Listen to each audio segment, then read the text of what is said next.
मैं जहाँ भी जाती मुझे बाजार में एक फ़कीर मिलता।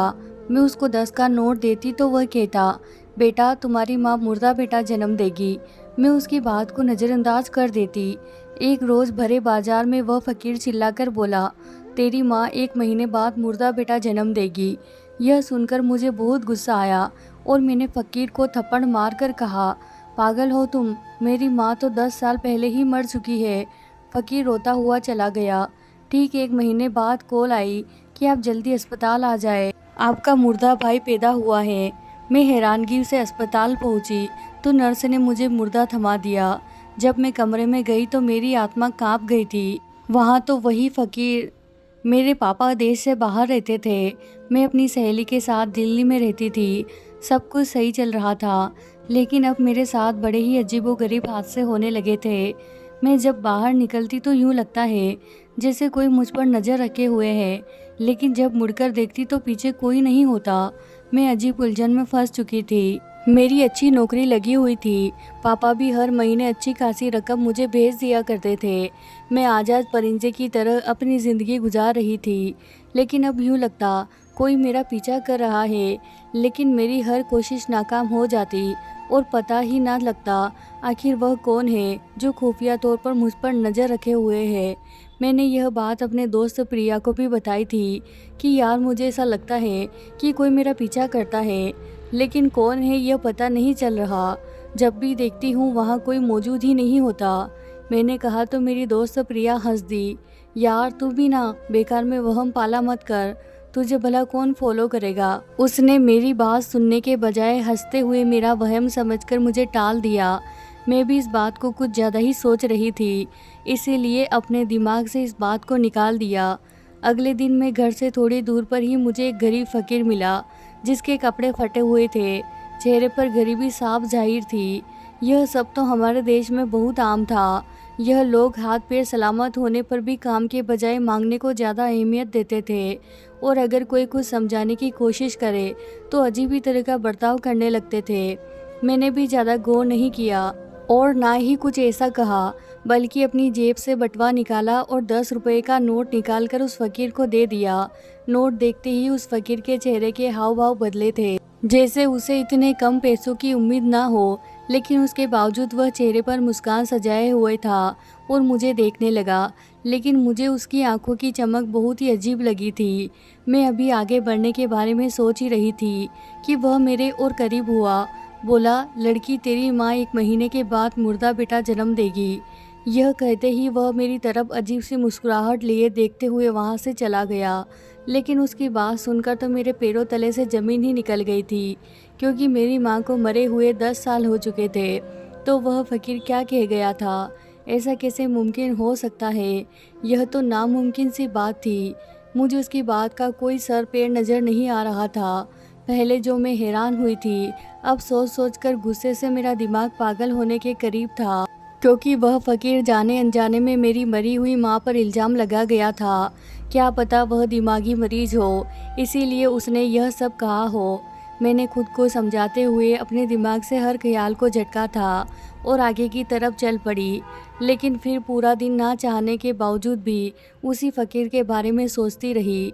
अगले दिन जब घर से निकली तो फिर से वही फ़कीर मेरे सामने आ गया, और आज भी मैंने जब उसे पैसे निकाल कर दिए तो वह वही बात बोला था कि लड़की 1 महीने बाद तेरी माँ मरा हुआ बेटा जनेगी। इस बार मैंने उसकी बात अनसुनी कर दी और एक हल्की सी नज़र उसे देखते हुए आगे की तरफ बढ़ गई, क्योंकि वह मुझे पागल ही लगा था जो ऐसी बातें कर रहा था। मैंने उस पर गौर नहीं किया, लेकिन आज भी मुझे उसके चेहरे पर वही अजीब सी मुस्कुराहट नज़र आई थी। मैंने उसे अपने दिमाग से झटका और अपने काम पर जाने लगी और अपना सारा ध्यान अपने काम पर लगाने लगी, लेकिन कामयाब ना हो सकी। वो अच्छा भला आदमी रोज़ मुझे एक ही बात कह रहा था। आखिर उसका मकसद क्या था? क्या वह वाकई पागल था, या फिर मेरे सामने यह सब करने का ढोंग रच रहा था, या उसका मकसद कुछ और ही था?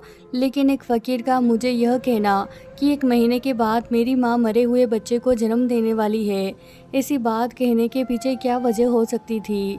ऐसे क्या मजबूरी थी कि वह बस मुझे ही यह सब कहता था, किसी और को क्यों नहीं कहता था? लेकिन क्या पता वह किसी और को भी कहता हो। मैं कौन सा हर वक्त उसके साथ रहती हूँ। मैंने अपने दिमाग को झूठी तसल्ली दी और वहाँ से चली गई। अगले दिन मैंने अपनी दोस्त को लेकर एक मेले में चली गई थी। मैंने कहा, यार देखो कितना अच्छा है यहाँ सब। प्रिया अपनी खुशी का इजहार करते हुए बहुत ही शौक से यहाँ वहाँ घूम रही थी और हर चीज़ को देख रही थी। 2 महीने के बाद उसकी मंगनी होने वाली थी।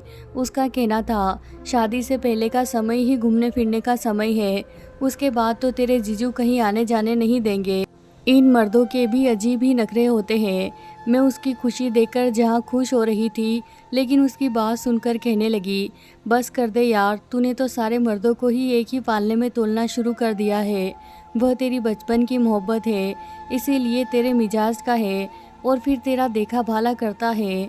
किसी अनजान लड़के का क्या पता कैसा है कैसा नहीं। कम से कम तुझे यह तो पता है किस बात पर खुश होगा और किस बात पर नाराज। इसीलिए तू ऐसे काम ही ना करना कि वह नाराज हो, बल्कि उसका दिल खुश करना। लड़के तो वैसे भी थोड़ी सी मोहब्बत पर ही पिघल जाते हैं। मैंने हंसते हुए कहा था और जैसे ही मेरी नज़र सामने पड़ी, हैरत से मेरी आंखें फट पड़ी थी, क्योंकि वही पागल इंसान अच्छे खासे हुलियों में खड़ा किसी आदमी को कोने में लेकर बातें करने में बिजी था। मैंने प्रिया का ध्यान उसकी तरफ करने की कोशिश की, लेकिन जब तक प्रिया ने देखा वह आदमी वहाँ से गायब हो चुका था। मुझ पर तो हैरतों के पहाड़ टूट पड़े थे। ऐसा कैसे हो सकता है? यह भिखारी यूँ अच्छे खासे कपड़ों में खड़ा होकर किसी से बात कर रहा था। प्रिया, तूने देखा वह फ़कीर वहाँ पर इतने अच्छे कपड़ों में खड़ा क्या कर रहा था? और वह आदमी वही है जो रोज़ मुझे अभी मैं अपनी जल्दबाजी में कुछ कह देती कि मेरे चेहरे के उड़े रंग देखकर प्रिया परेशानी से मेरी तरफ देखने लगी थी। क्या हुआ? तेरे चेहरे का रंग क्यों उड़ा हुआ है और तू किस फ़कीर की बात कर रही है? प्रिया ने मुझसे पूछा तो मुझे अचानक ही अपनी जल्दबाजी और दिमागी हालत पर गुस्सा आया। यह बात तो मैं प्रिया को पहले ही बता चुकी थी, तो अब बताने में क्या समस्या थी? इसीलिए जल्दी से बोला, वहाँ वहाँ वह आदमी खड़ा था, वही फ़कीर मांगने वाला जो रोज़ मुझे कहता है 1 महीने बाद मेरी माँ मरा हुआ बच्चा जनेगी। मैंने उसे बताया। मुझे समझाते हुए कहने लगी, हाँ तो वह पागल है, इसमें कौन सी अजीब बात है जो तेरे चेहरे का रंग उड़ा हुआ है? प्रिया ने नॉर्मल शब्दों में कहा। मैंने कहा, अरे तूने देखा नहीं, जब मैंने उसे देखा वह सूट बूट पहने हुए था और वह किसी आदमी से बात भी कर रहा था वहाँ खड़ा होकर। मैं प्रिया की अकल पर मातम करते हुए उसे पूरी बात बताई थी, लेकिन मेरी बात सुनने के बाद थोड़ी देर बाद खामोश रहने के बाद प्रिया जो हंसी तो हंसते ही चली गई। तेरे कहने का मतलब है कि एक भिखारी ने हमारा पीछा किया और अब वह सूट बूट पहनकर खड़ा होकर वह किसी से बात कर रहा है। तू पागल हो गई है? उसे यह सब करके क्या मिलना है? और भिखारी के पास सूट बूट कहाँ से आएगा?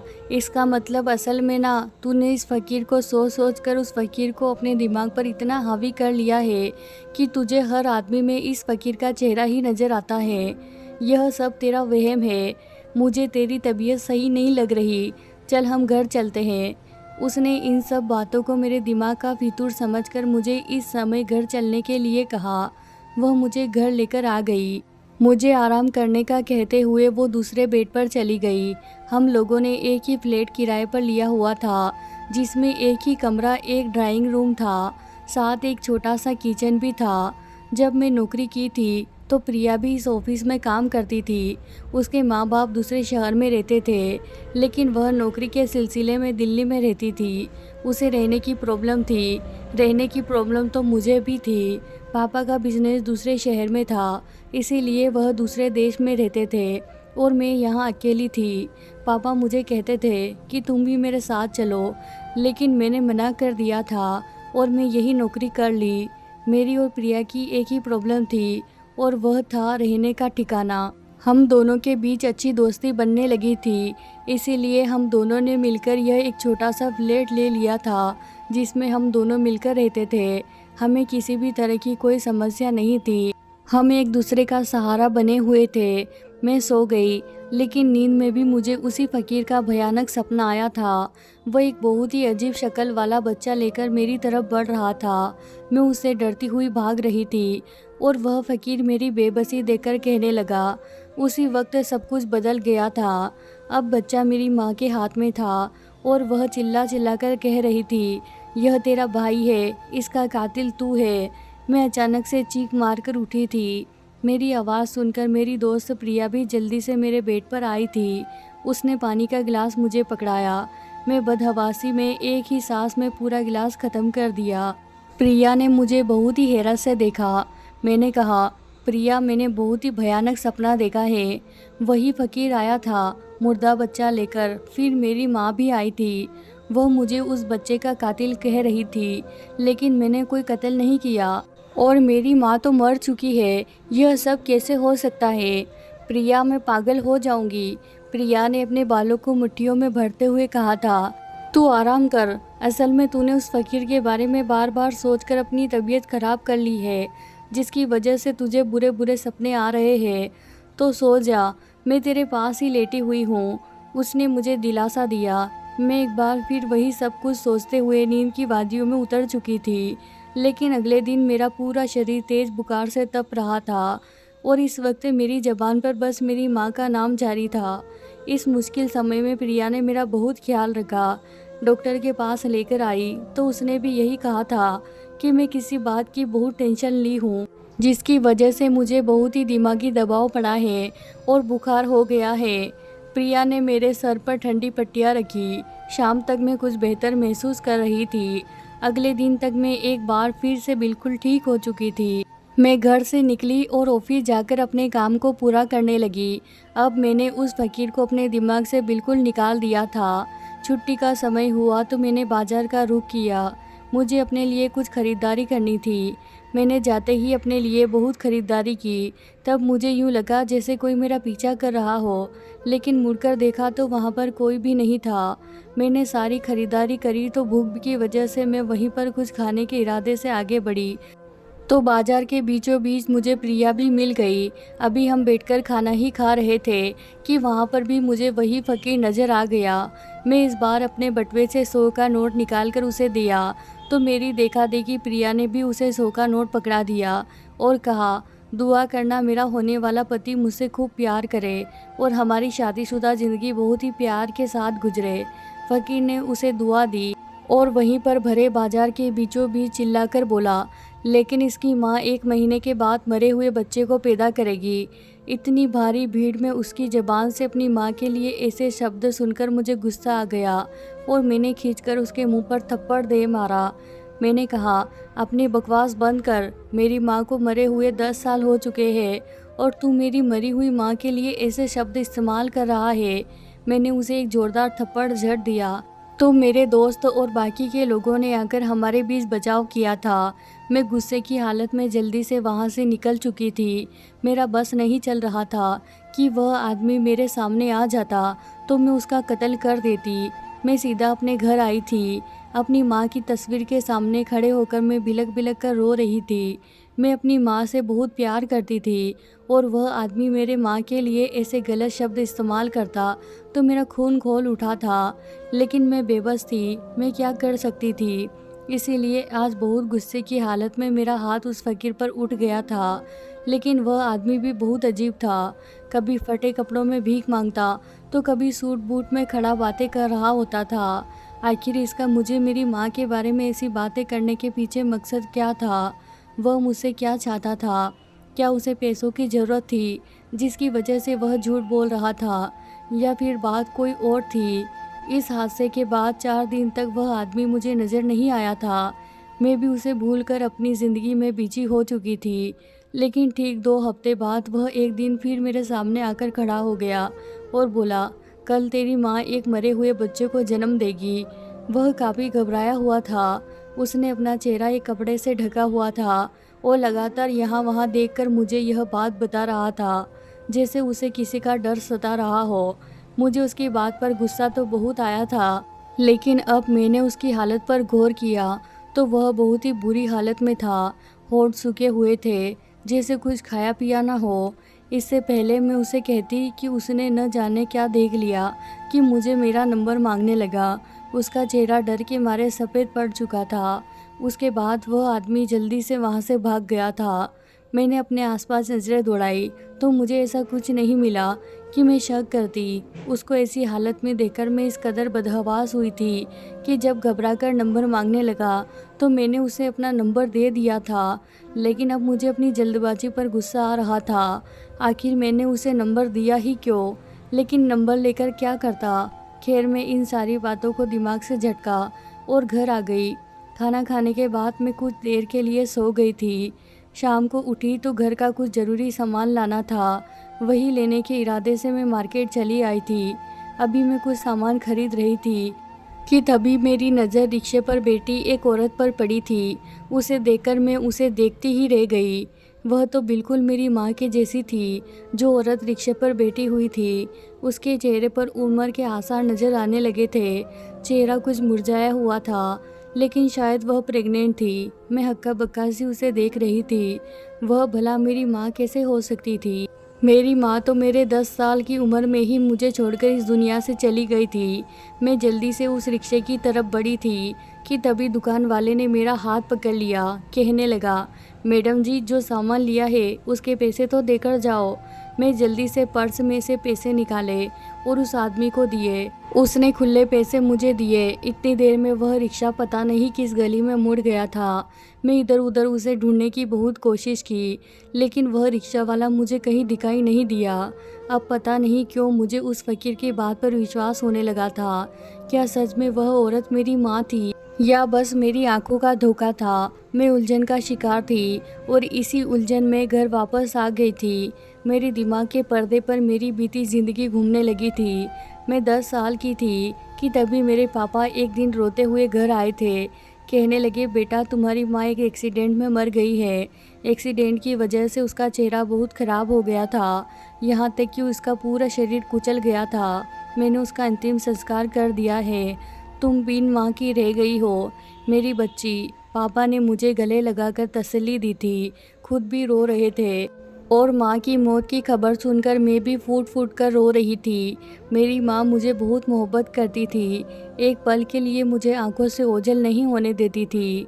उस दिन भी पापा ज़बरदस्ती मेरी माँ को लेकर गए थे।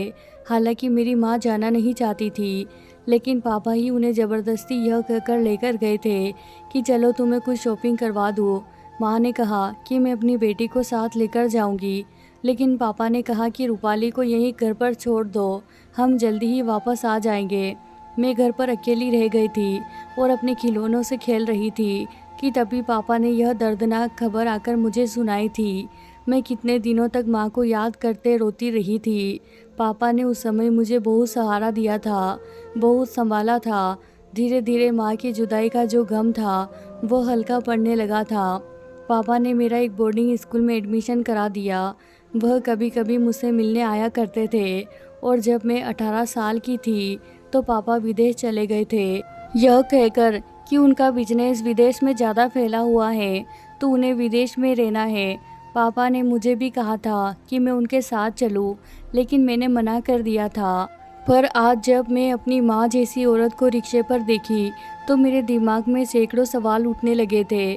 वही दूसरी तरफ फकीर की बातें भी मेरे दिमाग में घूमने लगी थी। मैंने सोच लिया था कि मैं पापा से फ़ोन पर बात करूंगी और उनसे पूछूंगी कि आखिर यह सब क्या है। क्या सच में उन्होंने मेरी माँ को अपने हाथों से ही अंतिम संस्कार किया था या फिर मेरी माँ जिंदा थी? मैं उनसे पूछना चाहती थी। और वह फ़कीर, इसका मतलब क्या था?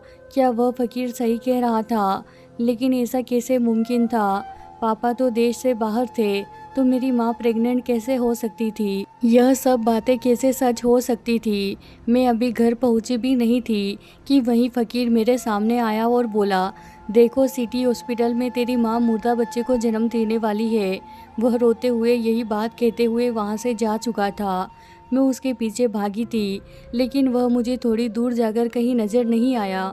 मैं मायूस होकर वापस लौटने लगी। मेरे नंबर पर कॉल आने लगी। कोई अनजान नंबर था। मैं जल्दी से कॉल उठाई तो आगे से एक नर्स बोली, आप जल्दी से अस्पताल आ जाए, आपकी माँ ने एक मुर्दा बच्चे को जन्म दिया है। उसने अस्पताल का नाम बताकर फ़ोन बंद कर दिया था। मैं फ़ोन को हाथ में लिए घूर रही थी। यह सब क्या था? इस सब से पर्दा उठाने के लिए मुझे अस्पताल जाकर इस रात से पर्दा उठाना था। मैंने सोच लिया था, उसके बाद मैं पापा को फ़ोन करके सब पूछूंगी। लेकिन मैं अनजान थी कि मेरे साथ आगे क्या होने वाला था, कौन सा सच मेरे सामने खुलने वाला था। मैं परेशान और हैरानगी की हालत में अस्पताल पहुंची तो नर्स ने मुझे एक मुर्दा बच्चा थमाया और कमरे की तरफ इशारा किया। मैंने बच्चे को देखते हुए एक नज़र बंद कमरे को देखा और जब मैं कमरे में गई तो मेरी रूह कांप गई। वहाँ तो वही फ़कीर बैठा हुआ था, जबकि बिस्तर पर एक कमज़ोर शरीर की औरत बुरी हालत में पड़ी हुई थी। मैं जब उसके पास गई तो बड़े गौर से देखने लगी और थोड़ी ही देर में मेरे सर पर मानो अस्पताल की पूरी छत गिरी हो, क्योंकि वह कोई और नहीं बल्कि मेरी ही माँ थी। मैंने बच्चे को फ़कीर के हवाले किया और अपनी माँ के हाथ और माथे को बेसब्री से चूमने लगी। मुझे अपनी आंखों पर विश्वास नहीं हो रहा था कि यह सच है। मैं अपनी माँ के गले लगकर बहुत रोई थी। मेरी माँ जिंदा थी और मैं उन्हें मरा हुआ समझकर इतने साल अनाथों की तरह ज़िंदगी गुजार रही थी। मैंने माँ से कहा, माँ तुम मेरे पास क्यों नहीं आई? क्यों यह सच मुझसे छुपाया था कि तुम जिंदा नहीं हो, मर गई हो? क्या मुझे यह झूठ बताया गया? मुझे माँ के प्यार के लिए क्यों तरसाया गया? मैं रोती रही, तड़पती रही, लेकिन माँ तुम मेरे पास नहीं आई। मैं भगवान का जितना धन्यवाद करूँ उतना कम है कि तुम जिंदा हो, मेरी आंखों के सामने हो। लेकिन तुमने यह सब क्यों छुपाया मुझसे? मैंने अपनी माँ को आराम से बिस्तर पर लेटाकर उनसे सवाल किया था। मैंने बहुत ही बर्दाश्त करके वहाँ पर खड़ी हुई थी। माँ की हालत बहुत ज़्यादा ख़राब थी, बहुत बुरी हालत में बिस्तर पर पड़ी हुई थी। मेरी आंखों से आंसू बह रहे थे। मेरी माँ ने मुझे बैठने का इशारा किया और बोलना शुरू किया। माँ ने बताया कि तेरे पापा बहुत ही बुरे इंसान थे। शुरू में मुझे भागकर मुझसे शादी कर ली, लेकिन तेरी पैदाइश के बाद मुझे बदचलन कहने लगे। उसके बाद उसका जैसे मुझसे दिल भर गया। रोज़ मुझे मारता पीटता और चला जाता। एक रोज़ तो उसने मुझे तलाक दे दी। मेरी दुनिया ही लूट चुकी थी। मेरे भागने की खबर सुनकर मेरे माँ बाप पहले ही सदमा बर्दाश्त न कर सके और इस दुनिया से चले गए थे। मैं कहाँ जाती, इसीलिए इसी घर में बैठी रही। रात को तेरा बाप एक नई लड़की ले आया। बोला यह लड़की बहुत अमीर है, मैं इससे शादी करूँगा और इसके साथ बाहर चला जाऊँगा और तू यहाँ से दफ़ा हो जा। मैं तेरे बाप के पैरों में गिर गई थी। मैंने कहा था ऐसा जुल्म मत करो, हमारी छोटी सी बच्ची है जो हम दोनों के बिना अधूरी रह जाएगी। तेरे बाप ने कहा कि रूपाली मेरे पास रहेगी, वह तेरे साथ नहीं जाएगी। उस दिन भी वह मुझे ज़बरदस्ती अपने साथ ले गया था। मुझे पता था कि मैं अब तुझे नहीं देख पाऊँगी। मैं चाहती थी कि तू मेरे साथ चले। मैंने बहुत जिद की कि रूपाली मेरे साथ जाएगी, लेकिन तेरा बाप नहीं माना और मुझे ज़बरदस्ती उस घर से ले गया और मुझे एक एनजीओ में छोड़ आया, यह कहकर अगर तू घर वापस आई तो मैं तेरे टुकड़े टुकड़े कर दूंगा और तेरे सामने ही तेरी बच्ची को भी। मैंने उसके मुंह पर हाथ रख दिया। मैंने कहा, मैं वादा करती हूँ मैं कभी लौटकर रूपाली के सामने नहीं आऊँगी। बस मेरी बच्ची को कुछ मत करना और उसे अच्छे से पालना। मैं फिर कभी नहीं आई थी। उसने मुझे मुझसे छीन लिया। मैं एनजीओ में रहने लगी थी और अपना समय काटने लगी, लेकिन एनजीओ में भेड़िए बसते थे। उन्होंने मेरी इज्जत पर वार करना चाहा तो मैं वहाँ से भी भाग आई। अब मैं बेघर हो चुकी थी। तब मुझे मोहन मिला जो गरीब था, लेकिन उसने मुझे रहने की जगह दी और फिर कुछ ही महीने बाद मुझसे शादी भी कर ली। तेरे बाप को पता चला तो यहाँ भी मेरा दुश्मन बन बैठा और जहाँ भी मोहन काम करने लगा वहाँ न जाने क्या अफवाह फैला दिया था कि काम से निकाल दिया जाता। मैं मोहन को औलाद का सुख ना दे सकी। हर बार मेरा बच्चा मेरे पेट में ही मर जाता था और आज इतने सालों बाद अगर भगवान ने औलाद दी थी तो मुर्दा बच्चा पैदा हुआ। डॉक्टर ने पहले ही कह दिया था कि इस बच्चे के बहुत कम चांस है कि यह जिंदा पैदा हो, लेकिन फिर भी हम अपनी किस्मत आजमा रहे थे। शायद भगवान को हम पर दया आ जाती और हमारा बच्चा जिंदा पैदा होता, लेकिन उसके चांस कम ही थे। मोहन के पास इतने पैसे नहीं थे कि प्राइवेट अस्पताल में इलाज करवाता, इसीलिए मुझे बहुत बताने की कोशिश की, लेकिन तूने उसकी ना सुनी। मोहन तुझे खुद कुछ भी खुलकर नहीं बता सकता था, क्योंकि तेरा बाप ने यहाँ कई आदमी तेरे ऊपर नज़र रखने के लिए छोड़ रखे थे। शायद उसे शक था कि कहीं तुझे सच्चाई पता न चल जाए, और जो तेरे पास पैसा है कहीं वह तू अपनी माँ पर खर्च ना कर दे। तेरा बाप अपनी नई बीवी के साथ बाहर ऐश कर रहा है और अपनी बीवी के कहने पर तुझे खुद से दूर कर रहा है। अगर तुझे मेरी जिम्मेदारी दे देता तो आज मैं यूँ बिस्तर पर ना पड़ी होती। मेरी माँ रोने लगी। मुझे अब अपने आप से नफरत होने लगी थी। मैं अपनी माँ को और उनके पति मोहन को अपने फ्लैट पर ले आई। मेरे अकाउंट में इतना पैसा जमा था कि मैं एक फ्लैट खरीद सकती थी, क्योंकि पापा भी मुझे हर महीने पैसे भेजते थे और मेरी खुद की नौकरी भी अच्छी खासी थी। बस कभी ज़रूरत ही महसूस नहीं हुई थी अपना घर बनाने की। लेकिन जब मैं माँ को घर लाई तो मैंने अपना फ्लैट खरीद लिया था और मैं अपनी माँ के साथ इस फ्लैट में रहने लगी। अब मैं उनका ख्याल रखती हूँ और सही सही शब्दों में मैंने अपनी माँ को और उनके पति मोहन को उनकी बेटी बनकर दिखाया था। मेरे मम्मी पापा अब मुझसे इतनी मोहब्बत करते हैं कि ज़िंदगी में कोई कमी महसूस ही नहीं होती। मेरे सौतेले बाप ने मुझे सगे बाप से भी ज़्यादा मोहब्बत दी थी। मैंने अपने पापा मोहन को भी नौकरी लगवा दी। अब उनके सर से भी बोझ उतर गया था कि वह मेरे पैसों पर जी रहे हैं। मेरे सगे पापा और उनकी बीवी को पुलिस ने नशे की दवा बेचने और काला धंधा करने के जुर्म में वहीं पर उम्र कैद की सज़ा सुनाई थी। मेरे पापा ने मुझे फ़ोन किया था और मुझे मदद के लिए बुलाया था, लेकिन ना मैंने उनसे कोई बात की, न ही उनकी मदद के लिए मैं वहाँ गई, क्योंकि मुझे उस आदमी से नफ़रत थी जिसकी वजह से मेरी माँ मरने के कगार पर पहुँच गई थी, बल्कि मेरी माँ को मरने से पहले ही मुझसे छीन लिया था। हम सब अपनी ज़िंदगी में खुश हैं।